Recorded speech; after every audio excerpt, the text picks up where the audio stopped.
ಬಳ್ಳಾರಿ ಜೈಲಿನಲ್ಲಿ ಇವತ್ತು ದರ್ಶನ್ಗೆ ನಾನ್ ವೆಜ್ ಭಾಗ್ಯ ಸಿಗ್ತಾ ಇದೆ. ಇವತ್ತು ಜೈಲಿನ ಮೆನು ಪ್ರಕಾರ ಮಧ್ಯಾಹ್ನ ಮಟನ್ ಊಟವನ್ನು ಕೊಡಲಾಗುತ್ತೆ. ಸೊ ಬಳ್ಳಾರಿ ಜೈಲಿನಲ್ಲಿ ಇದೀಗ ದರ್ಶನ್ ಇರೋದ್ರಿಂದ ಅಲ್ಲಿ ಯಾವ ರೀತಿಯಾದಂಥ ದಿನವನ್ನು ಕಳೀತಾ ಇದ್ದಾರೆ, ಏನೇನು ವ್ಯವಸ್ಥೆಯನ್ನು ಮಾಡಲಾಗಿದೆ ಅನ್ನೋದ್ರ ಬಗ್ಗೆ ನಾವು ನೋಡ್ತಾ ಹೋಗ್ತಾ ಇದ್ವಿ. ನಿನ್ನೆ ದರ್ಶನನ್ನು ಬಳ್ಳಾರಿ ಜೈಲಿಗೆ ಕಳಿಸಲಾಯಿತು. ಅದಾದ ನಂತರ ಅವರಿಗೆ ಊಟ ತಿಂಡಿ ಎಲ್ಲ ಕೊಡಲಾಗಿತ್ತು. ಆದರೆ ನಿನ್ನೆ ಕೂಡ ಅವರು ನನಗೇನು ಊಟ ಮಾಡಬೇಕು ಅಂತ ಅನ್ನಿಸ್ತಾ ಇಲ್ಲ ಅಂತ ಮಾಡಿರಲಿಲ್ಲ.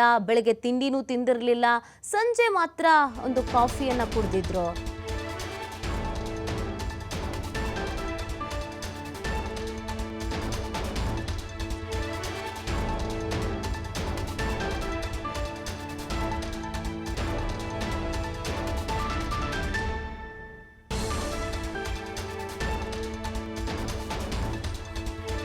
ಬಳ್ಳಾರಿ ಜೈಲಿನಲ್ಲಿ ಇವತ್ತು ದರ್ಶನ್ಗೆ ನಾನ್ ವೆಜ್ನ ಭಾಗ್ಯ. ಇವತ್ತು ಜೈಲಿನ ಮೆನು ಪ್ರಕಾರ ಮಧ್ಯಾಹ್ನ ಮಟನ್ ಊಟ. ದೈತ್ಯ ದರ್ಶನ್ಗೆ ಇವತ್ತು ಜಸ್ಟ್ 115 ಗ್ರಾಂ ಮಟನ್ ಅಷ್ಟೇ ಕೊಡೋದು. ಮಧ್ಯಾಹ್ನದ ಊಟಕ್ಕೆ ಜೈಲಿನಲ್ಲಿ ಇವತ್ತು ಮಟನ್ ಊಟವನ್ನು ಕೊಡಲಾಗುತ್ತೆ. ಮಧ್ಯಾಹ್ನ ಜೈಲಿನಲ್ಲಿ ಊಟವನ್ನು ಮಾಡಲಿದ್ದಾರೆ ದರ್ಶನ್. ಸೊ ಜೈಲಿನ ಅಲ್ಲಿನ ಮೆನು ಪ್ರಕಾರ ಇವತ್ತು ನಾನ್ ವೆಜ್ ಅನ್ನು ಕೊಡ್ತಾರೆ. ಇಲ್ಲಿ ಹೇಗೆ ಬೇಕು ಹಾಗೆ ಎಷ್ಟು ಬೇಕೋ ಅಷ್ಟು ತಿಂತಾ ಇದ್ರು. ಎಲ್ರಿಗೂ ಗೊತ್ತಿರೋ ಹಾಗೇನೆ ದರ್ಶನ್ ನಾನ್ ವೆಜ್ ಪ್ರಿಯ. ಸೊ ಎಲ್ಲರ ಮನೆಯಿಂದ ನಾನ್ ವೆಜ್ ಅವರಿಗಾಗಿ ಹೋಗ್ತಾ ಇತ್ತು. ಸ್ಪೆಷಲ್ ಆದಂಥ ಅಡುಗೆ ಮತ್ತು ಯಾವ್ಯಾವ ಹೋಟೆಲಲ್ಲಿ ಏನೇನು ಸ್ಪೆಷಲ್ ಐಟಮ್ಸ್ಗಳು ಸಿಗುತ್ತೆ, ಯಾವ ಏರಿಯಾದಲ್ಲಿ ಯಾವ ಸ್ಪೆಷಲ್ ನಾನ್ ವೆಜ್ ಐಟಮ್ಸ್ ಸಿಗುತ್ತೆ ಅದೆಲ್ಲ ಗೊತ್ತಿತ್ತು. ಪರಪ್ಪನ ಅಗ್ರಹಾರ ಜೈಲಿಗೂ ಕೂಡ ಅದು ಶಿವಾಜಿ ಅನ್ನುವಂಥ ಒಂದು ಹೋಟೆಲಿಂದ ನಾನ್ ವೆಜ್ ಹೋಟೆಲಿಂದ ಬಿರಿಯಾನಿನೂ ಹೋಗ್ತಾ ಇತ್ತು. ಬಟ್ ಈಗ ಪರಿಸ್ಥಿತಿ ಏನಿದೆ ಅನ್ನೋದಾದರೆ ಈ ದೈತ್ಯ ದರ್ಶನ್ಗೆ ಇವತ್ತು ಖಾಲಿ 115 ಗ್ರಾಂ ಮಟನ್ ಅಷ್ಟೇನೇ ಸಿಗೋದು. ಅದಕ್ಕಿಂತ ಹೆಚ್ಚು ಟೇಸ್ಟ್ ಭಾರಿ ಚೆನ್ನಾಗಿದೆ ಬಳ್ಳಾರಿ ಜೈಲಿಂದು ಅಂತ ಕೇಳಿದ್ರು ಕೊಡಲ್ಲ. ಅಥವಾ ನನಗೆ ತುಂಬ ದಿನ ಆಗಿದೆ ನಾನ್ ವೆಜ್ ತಿಂದು ಬೇಕು ಅಂತ ಅಂದ್ರೂ ಕೊಡಲ್ಲ. ನಾನು ಜಿಮ್ ಮಾಡ್ತಾ ಇದ್ದೀನಿ, ವರ್ಕೌಟ್ ಮಾಡ್ತಾ ಇದ್ದೀನಿ, ಹೊರಗೆ ಹೋಗ್ತಾ ಇದ್ದ ಹಾಗೆಯೇ ಸಿನಿಮಾ ಶೂಟಿಂಗಿಗೆ ಹೋಗಬೇಕು, ನಾನು ಬಾಡಿ ಮೇಂಟೈನ್ ಮಾಡಬೇಕು, ಫಿಟ್ ಆಗಿರಬೇಕು ಅಂದ್ರೂ ಕೊಡಲ್ಲ. 115 ಗ್ರಾಮನ್ನು ಕೊಡ್ತಾರೆ. ಇವತ್ತು ಮಟನ್ ಊಟವನ್ನು ಬಳ್ಳಾರಿಯಲ್ಲಿ ಮಾಡಬಹುದು ದರ್ಶನ್. ಸೊ ಇವತ್ತು ಮಧ್ಯಾಹ್ನ ಅವರಿಗೆ ಜೈಲಿನಲ್ಲಿ ಮಟನ್ ಊಟ ಸಿಗುತ್ತೆ. ಬೆಳಗ್ಗೆ ಉಪ್ಪಿಟ್ಟು ಮಾಡಿದ್ರು, ತಿಂದಿಲ್ಲ ಅಂತ ಹೇಳ್ತಾ ಇದ್ದಾರೆ. ಬಿಸ್ಕೆಟ್ ಏನೋ ತಿಂದ್ರಂತೆ. ನಿನ್ನೆನೂ ಅವರು ಮಧ್ಯಾಹ್ನ 2 ಚಪಾತಿ ಒಂದು ರೈಸ್ ಏನೋ ಕೊಟ್ಟಿದ್ರಂತೆ, ಅದು ತಗೊಂಡಿರಲಿಲ್ಲ. ಆದರೆ ಸಂಜೆ ಮಾತ್ರ ಕಾಫಿ ಕುಡಿದಿದ್ರು. ಸೊ ಇವತ್ತು ಮಧ್ಯಾಹ್ನ ಮಟನ್ ಊಟ ಇದೆ. ಅದೇನು ತಿಂತಾರೋ ಇಲ್ವೋ ಗೊತ್ತಿಲ್ಲ. ಅವರಿಗೆ 115 ಗ್ರಾಮ್ ಅದು ಎಲ್ಲಿ ಸಾಕಾಗುತ್ತೋ ಏನೋ ಗೊತ್ತಿಲ್ಲ. ಬಟ್ ಏನು ಮಾಡೋಕ್ಕಾಗಲ್ಲ. ತಿಂದರೆ ತಿನ್ನಿ, ಬಿಟ್ಟರೆ ಬಿಡಿ. ಅಲ್ಲಿ ಉಪಚಾರ ಮಾಡೋದಕ್ಕೆ ತಿನ್ನಲೇಬೇಕು ಅಂತ ಹಠ ಹಿಡಿಯೋದಕ್ಕೆ, ನೀವು ತಿಂದ ಮೇಲೆ ನಾವು ತಿನ್ನೋದು ಬಾಸ್ ಅಂತ ಹೇಳೋದಕ್ಕೆ ಆ ಥರ ಎಲ್ಲ ಯಾರೂ ಇಲ್ಲ. ಸೊ ಹಾಗಾಗಿ ಕೊಡ್ತಾರೆ. ತಿನ್ನಂಗಿದ್ರೆ ತಿನ್ಬೋದು, ಬೇಡ ಅಂದರೆ ಬೇಡ. ಸೊ ದರ್ಶನ್ಗೆ ಬಹಳ ಪ್ರಿಯ ನಾನ್ ವೆಜ್ ಅಂತ ಹೇಳಿದ್ರೆ. ಇವತ್ತಿಗೂ ಅವ್ರನ್ನ ಕೇಳ್ಕೊಂಡು ತುಂಬ ಜನ ಸೆಲೆಬ್ರಿಟಿಗಳು ಈ ಏರಿಯಾದಲ್ಲಿ ಯಾವ್ದು ಫೇಮಸ್ಸು, ಯಾವ ಹೋಟೆಲಿಗೆ ಹೋಗಬೇಕು ಅಂತ ಕೇಳ್ಕೊಂಡು ಹೋಗ್ತಾಯಿದ್ರು.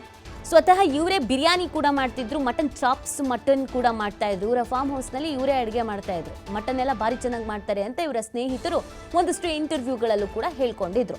ಈ ರೀತಿಯಾದ ನಾನ್ ವೆಜ್ ಪ್ರಿಯನಿಗೆ ಇವತ್ತು 115 ಗ್ರಾಮ್ ತೋರಿಸ್ತಾರೆ ಬೇಕಾ ಅಂತ. ಸೊ ನಾನು ಇವತ್ತು ಊಟ ಮಾಡ್ತೀನಿ ಅಂತ ಅಂದರೆ ತಿನ್ಬೋದು, ಇಲ್ಲ ನನಗೆ ಬೇಡ ಅಂತ ಅಂದರೆ ಓಕೆನಪ್ಪ ಅಂತ ಅಂದ್ಬಿಟ್ಟು ವಾಪಸ್ ತೆಗೆದುಕೊಂಡು ಹೋಗ್ತಾರೆ. ಇವತ್ತು ಮಧ್ಯಾಹ್ನದ ಮೆನು ನಾರ್ಮಲ್ ಆಗಿ ನಾವೆಲ್ಲ ಸಂಡೇ ಅಂದರೆ ನಾನ್ ವೆಜ್ ಸ್ಪೆಷಲು ಅಂತ ಭಾವಿಸ್ತೀವಿ. ಇದು ಹೊರಗಡೆ ಹೋಟೆಲ್ಲೂ ಅಲ್ಲ ಅಥವಾ ಮನೆಯೂ ಅಲ್ಲ, ಇದು ಜೈಲು. ಇಲ್ಲಿ ಅದರದ್ದೇ ಆದಂಥ ರೂಲ್ಸ್ ಇರುತ್ತೆ. ಇಷ್ಟು ಗಂಟೆ ಒಳಗೆ ಊಟ ಮಾಡಬೇಕು, ಇವತ್ತು ನಾನ್ ವೆಜ್ ಕೊಡ್ತೀವಿ, ಈ ಥರದೊಂದು ರೂಲ್ಸ್ ಇರುತ್ತೆ ಎಲ್ರಿಗೂ. ಏನು ದರ್ಶನ್ ಬಳ್ಳಾರಿ ಜೈಲಿಗೆ ಹೋಗಿದ್ದಾರೆ ಅಂತಲೇ ಮಟನ್ ಊಟ ಹಾಕ್ಸ್ತಾ ಇಲ್ಲ. ಇದನ್ನು ಬೇಕಾದರೆ ಕೆಲವರು ಅಭಿಮಾನಿಗಳು ಅಣ್ಣ ಬಳ್ಳಾರಿ ಜೈಲಿಗೆ ಹೋಗಿದ್ದು ನಮ್ಮ ಬಾಸು ಮಟನ್ ಊಟ ಅಂತ ಎಲ್ಲ ಅಂದ್ಕೊಳ್ತಾರೆ. ಹಾಗೇನಿಲ್ಲ. ನಾರ್ಮಲ್ ಆಗಿ ರೆಗ್ಯುಲರ್ ಆಗಿ ರಾಜ್ಯದ ಎಲ್ಲ ಜೈಲುಗಳಲ್ಲೂ ಇವತ್ತು ಮಟನ್ನು, ಇವತ್ತು ನಾನ್ ವೆಜ್ಜು. ಅದೇ ರೀತಿಯಾಗಿ ಬಳ್ಳಾರಿಯಲ್ಲೂ ಕೂಡ ನಾನ್ ವೆಜ್ 115 ಗ್ರಾಮ್ ಕೊಡ್ತಾರೆ. ಬೇಕಾದ್ರೆ ತಗೊಳ್ಳಿ ಅಂತ ಕೊಡ್ತಾರೆ.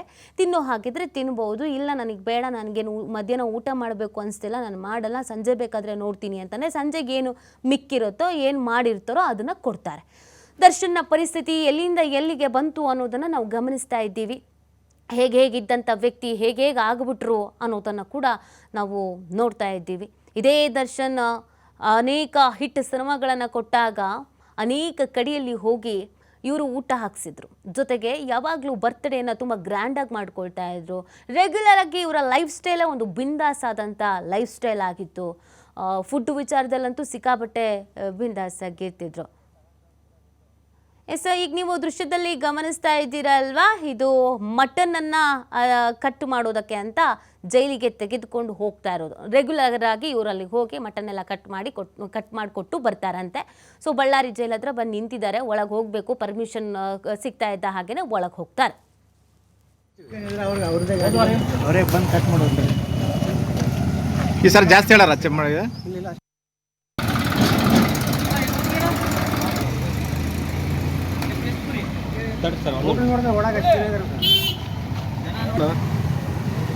ಈಗ ಪ್ರತಿ ಲಾಸ್ಟ್ ವಾರ ಎಷ್ಟು ಕೊಡಿದ್ರಿ? ಕೋಳಿ ಕೊಟ್ಟಿದ್ದು ಎಷ್ಟು? 70 ಕೆಜಿ. ಈಗ ಚಿಕನ್ ಆದ್ರೆ ಮಟನ್ ಆದ್ರೆ ಎಷ್ಟು? ಮಟನ್ ಆದ್ರೆ ಕಮ್ಮಿ ಇರ್ತದೆ. ಮಟನ್ 50 ಮಟನ್ ಚಿಕನ್ ಅಂತ ಮೆನು ಪ್ರಕಾರ ಚಿಕನ್ ಐತೆ. ಇಲ್ಲ ಮಟನ್ ಅವರೇ ಬಂದು ಕಟ್ ಮಾಡೋದು. ಈ ಸರ್ ಜಾಸ್ತಿ ಹೇಳಾರ ಚೆಕ್ ಮಾಡಿದೆ. ಇಲ್ಲ ಅಷ್ಟೇ ಸರ್, ಅಷ್ಟೇ. 40-45 ಕೆಜಿ ಬರ್ತದೆ. ಎಷ್ಟು ಕುರಿ ಬರ್ತಾವ ಈಗ? 6-7 ಬರ್ತಾವೆ. 6-7 ಕುರಿ ಬರ್ತಾವ. ಇಲ್ಲೇ ಕಡಿತಾರೆ ಒಳಗಡೆ ಕುರಿ. ಅಲ್ಲಿಂದ ಕಟ್ ಮಾಡ್ಕೊಂಡು ಬರ್ತೀವಿ, ಒಳಗೆ ಕಟ್ ಮಾಡಿರ್ತೀವಿ, ಪೀಸ್ ಮಾಡ್ತೀವಿ. ಇಲ್ಲಿ ಸಣ್ಣ ಪೀಸ್ ಮಾಡಿ ಬಿಡ್ತೀವಿ. ಕುರಿ ಹೊಟ್ಟೆಗೆಲ್ಲ ತೆಗೆದು ಟೆಸ್ಟ್ ಮಾಡ್ಕೊಂಡು ಬರ್ತೀವಿ. ಇಲ್ಲಿ ಪೀಸ್ ಮಾಡ್ತೀವಿ. ಅಣ್ಣ ಎಷ್ಟು ವರ್ಷದಿಂದ ಜೈಲಿಗೆ ಇದನ್ನು ಮಾಡ್ತಿದ್ರಿ? ನಾನು ಬರೋದು 10 ವರ್ಷ. 10 ವರ್ಷದಿಂದ. ಮತ್ತೆ ಯಾವಾಗ ಅಷ್ಟೇನಾ? 7 ಅಷ್ಟೇನಾ ಅಥವಾ ಜಾಸ್ತಿ? ಮೊದಲು ಜಾಸ್ತಿ ಜನ ಇದ್ರು. ಎಷ್ಟು ಕಡಿತಿದ್ರು ಮೊದಲು ಕುರಿ? ಮೊದಲು 500 ಜನ ಇದ್ರು. 150 ಕೆಜಿ ಕೊಡ್ತಿದ್ವಿ. ಈಗ 400 ಜನ ಕೂಡ 388. ಇವತ್ತೇನು ಜಾಸ್ತಿ ಹೇಳಾರ? ಇಲ್ಲ, 40-42 ಕೆಜಿ ಬರ್ತಾವೆ ಅಷ್ಟೇ. ಮಧ್ಯಾಹ್ನದ ಊಟ ರಾತ್ರಿ ಊಟ ಇದು? ನೀವು ರಾತ್ರಿ ಊಟ ಏನಿದೆ? ರಾತ್ರಿ ರಾತ್ರಿ ಕೊಡ್ತಾರೆ, ಮಧ್ಯಾಹ್ನ ಕೊಡ್ತಾರೆ. 4 ಗಂಟೆಗೆ 3 ಗಂಟೆ ಕೊಟ್ಟು ಬಂದ್ಬಿಡ್ತೀವಿ. 4 ಗಂಟೆ ರೆಡಿ ಮಾಡಿ ಕೊಡ್ತಾರೆ. ಈಗ ರಾತ್ರಿ ಮಟನ್, ಮಧ್ಯಾಹ್ನ ಚಿಕನ್ ಹೆಂಗೆ? ಮತ್ತೆ ವಾರಕ್ಕೆ ಒಂದು ಸಲ ಕೊಟ್ಟೋದು. ಈಗ ಮೆನು ಬೇರೆ ಐತಲ್ಲ. ಮತ್ತೆ ವಾರಕ್ಕೆ ಒಂದು ಸಲ ಮಟನ್ ಆದ್ರೆ ಚಿಕನ್, 2ರಾಗ 1. ಅದು ನೀವೇ ಕೊಡ್ತೀರಾ? ಚಿಕನ್ ನಾವೇ ನೀವೇ ಕೊಡ್ತೀವಿ. ಚಿಕನ್ ಆದರೆ 70 ಕೆಜಿ. ಜನ ಎಷ್ಟು ಇರ್ತಾರೆ ಅದಕ್ಕೆ ಜನ ಎಷ್ಟು ನೋಡಿ ಟೋಟಲ್ ನೋಡಿ ಕೊಡ್ತೀವಿ. ಹಲೋ ಸರ್, ಇವತ್ತು ಎಷ್ಟು ಕೆಜಿ ಮಟನ್? ಎಷ್ಟು ಅಂದರೆ 380 ಇದ್ರು. ಎಷ್ಟು ಕೆಜಿ ಬರುತ್ತೆ? 40. ಬರ್ರಿ ಈ ಕಡೆ ಬರ್ರಿ. ನಮಗೆಲ್ಲ ಇಲ್ಲ ಇಲ್ಲ, ಒಂದೇ ನಿಮಿಷ.